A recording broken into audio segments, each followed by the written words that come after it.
Welcome to Downey High School series on the road to revolution.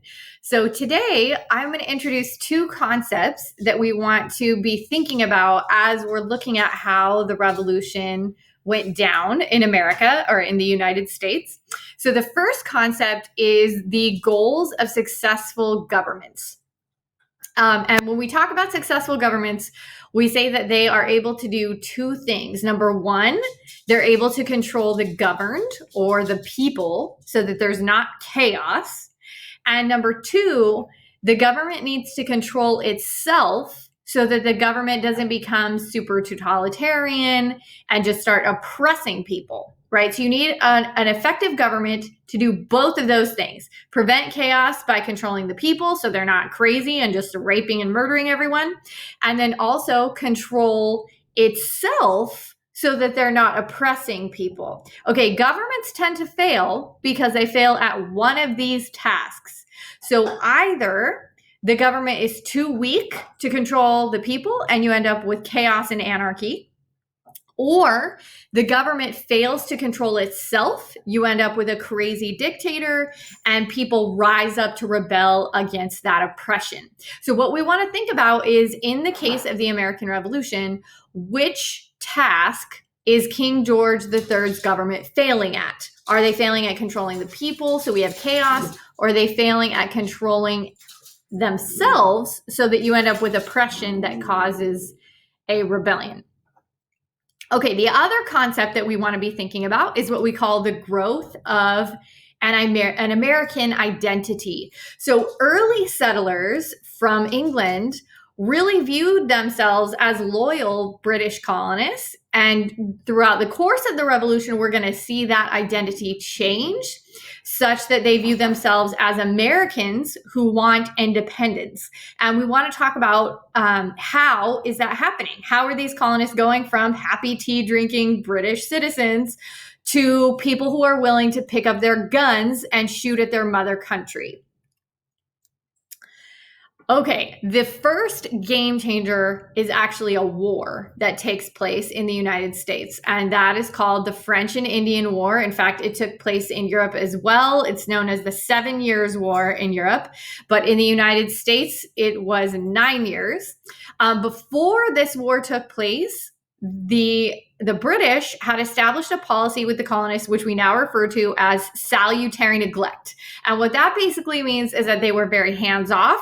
They said the colonists could govern themselves. They had some taxes in place, but the colonists were basically smuggling to get around those taxes. They were not having to pay those taxes.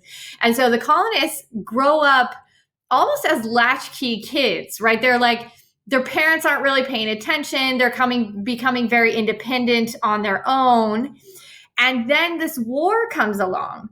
So the French and Indian War is kind of a weird title. It makes it sound like the French are fighting the Indians, but that's not what's happening. The French and the Indians are on one side, and they are fighting the British with the American colonists. So in this case, the British are helping the Americans, right, against the French and Indians. And this was a very expensive war. It lasted for 9 years, which is a long time, 1754 until 1763.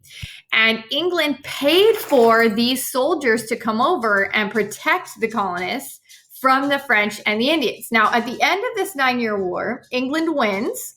The French leave what is now the United States. They remain a little bit in Canada, but for the most part, they leave the continent.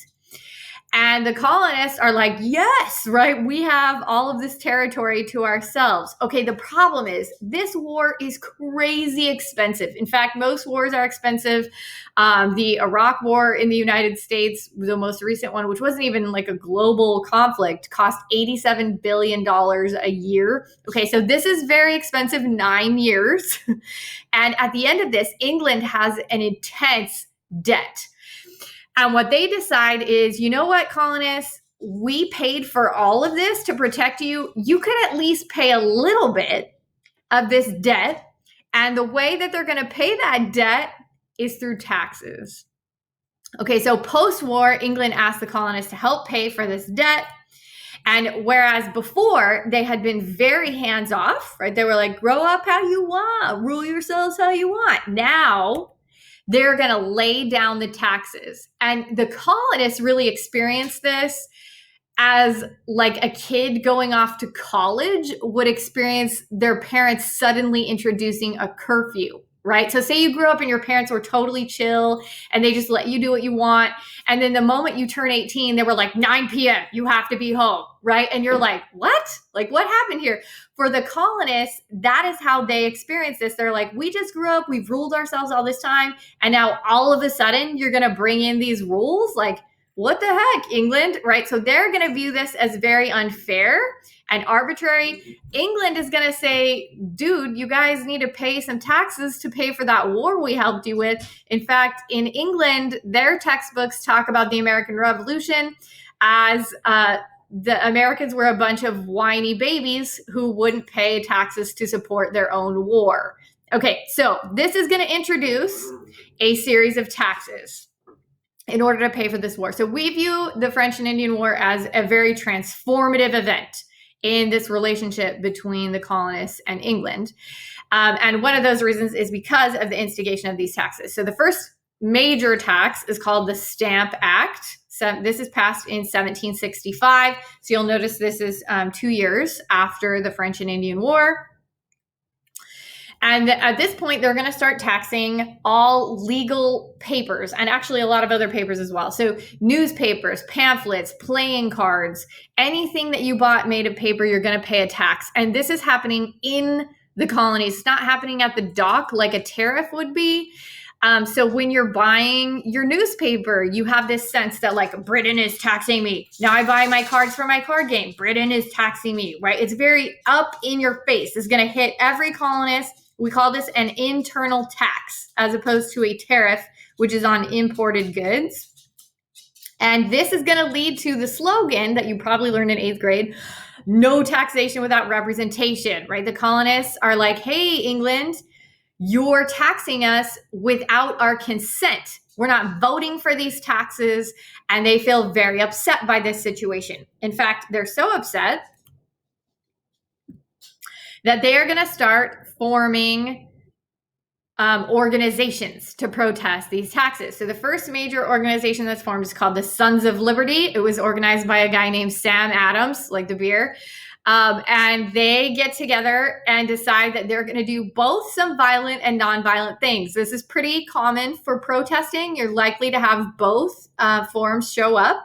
So the first form, the violent form, is they're going to start occasionally rioting. They're going to tar and feather tax collectors, which is basically where you dump a whole bunch of hot oil on this person, and then you throw feathers on them. The feathers all stick to the oil, so the person not only gets burned by the oil, but looks like a big chicken, right? So they're going to start attacking these tax collectors. And then they are also going to institute a boycott where the colonists agree not to buy English goods. So this is their way of saying, like, fine, you want to tax us? We won't buy your stuff, so we don't have to pay the tax. Okay, now I need you to think about this for a second. Who is going to be in trouble if the colonists are not buying British goods? Okay, if you said the British manufacturers, you would be right? Because all of these British companies are creating goods. They're trying to send them to the colonies, and the colonies are like, nope, we're not buying from your companies. And so what happens is those companies go and put a whole bunch of pressure on the British Parliament to repeal the tax because they're losing so much money, right? They're like, we need people to buy our stuff. Can you guys get rid of this tax?